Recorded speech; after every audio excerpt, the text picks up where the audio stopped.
Good day everyone, I hope you are doing great from wherever you are watching this video. This is going to be a quick tutorial on how to use Slide 2 for a reinforced soil slope design. This is a slope of 40 feet high and it has a 0.75 to 1 feet slope ratio, and these are the soil properties. And this slope is having a surcharge of 240 pounds per square foot. So in my slide software, I've inputted the properties, file of 36, fraction angle of 36, equation of 0, unit root of 120, and in my analysis tool I've selected the Bishop simplified as the method of analysis. I can click OK. So I can check the factor of 50 by clicking compute and interpret to see the results. So you can see this factor of safety to be 0.54, and if you check the slip surface, it's looking like it's an infinite slope. So one thing you can do here is, because the friction angle, it's just having only friction angle, the factor of safety is just tan of the soil friction angle divided by time beta. That's why you're having 0.54, which is similar to what we're having in slide. But what you can do, because in reality, I don't think I'm going to have a soil that will just be friction angle only. It's going to have like some cohesion. So what you can do is you can go back to your slide and add just a little cohesion of, let's say, 100 psf. I know 100 psf might sound like a very huge magnitude, but if you actually check it, 100 psf, it's about 5 kPa, and that's very small. Like that's like a very soft clay. So I can compute again and check the factor of safety. So you're having 0.86 now, and the slip surface has changed, so the soil is still failing. Another option to remove the effect of the analyzing purely friction soil is using the grid search option. Probably I'm going to show that in another video. So now we have our factor of safety as 0.86 and it's failing before reinforcement. So we are going to proceed to go and reinforce the slope and check the factor of safety again.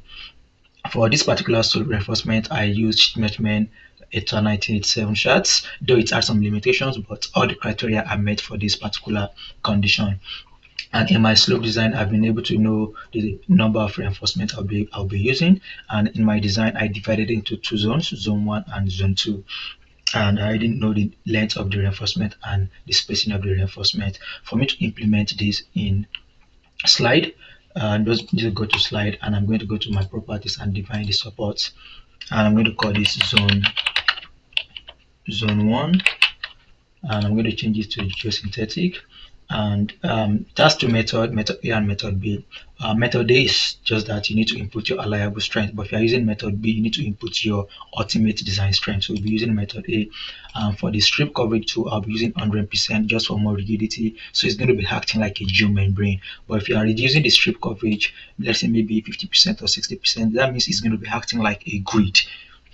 And one more thing is, if you have like a particular manufacturer of geosec you want to use, probably maybe USCA, there are already some things you can just input here and select the type of reinforcement you want to use, and selecting it is going to come with the ultimate tensile strength and the reduction factors. But in this case, I'm not going to be using this. Let's ready to cancel.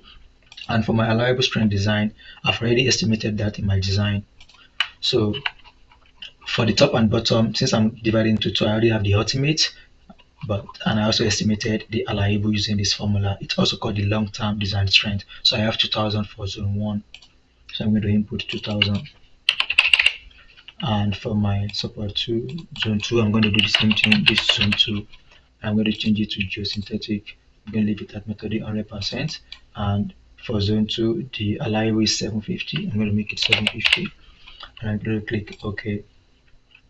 So the next thing is how to add the support in my slide 2. And just for you to note, in my design here, I actually added intermediate reinforcement, which I thought with long. I may not necessarily be inputting that in slide. For now, I'm just going to input the permanent reinforcement for both zone 1 and zone 2.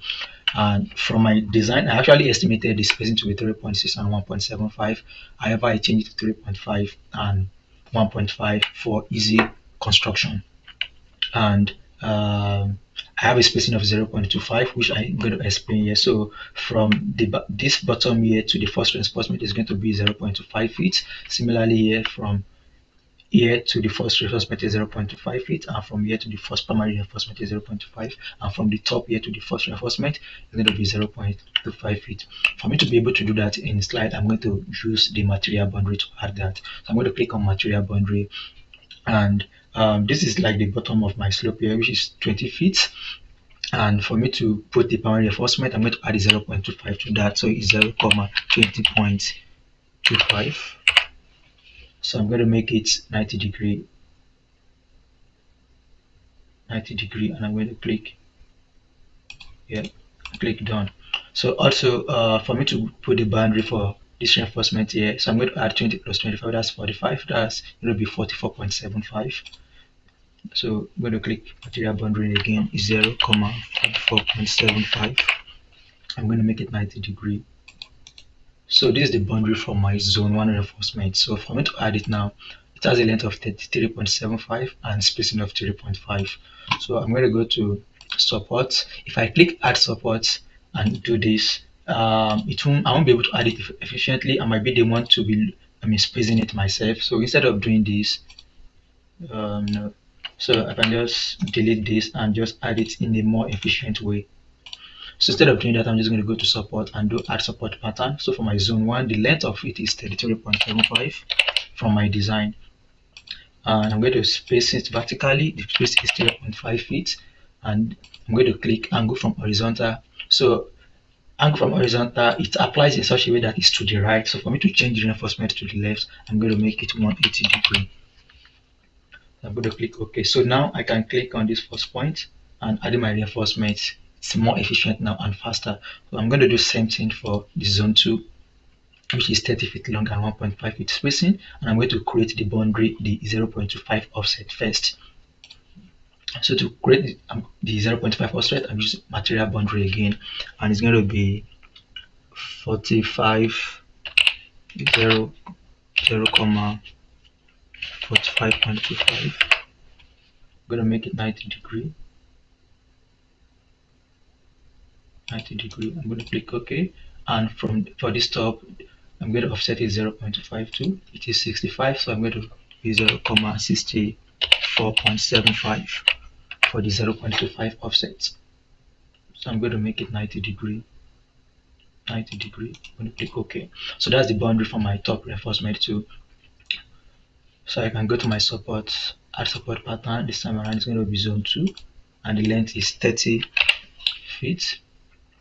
And while the spacing is 1.5 feet, I'm going to click OK. So I'm just going to go to boundary here. I'm going to click it to the boundary. Let me confirm this. So actually, that's why I notice it is not exactly matching at the boundary here. So I need to delete this. So I need to change this. It should be, I can change it here. So it should be 4.25.25 and 45.25 for the offset of the 0.5. So I can now add it again. Add support pattern, zone 2. Okay. So click on it. So I can see exactly it's matching with the boundary. So I have my slope with the reinforcement. Then I can click compute yes, and I can check my factor of safety now. So I can see that my factor of safety has increased to 1.57 from the 0.8. So this is a very easy and fast approach for you to add your reinforcement to your slope design. And like I said earlier, my slope design was done using the Schmertmann 1987 sheets. I hope this video helps you. Thank you for watching.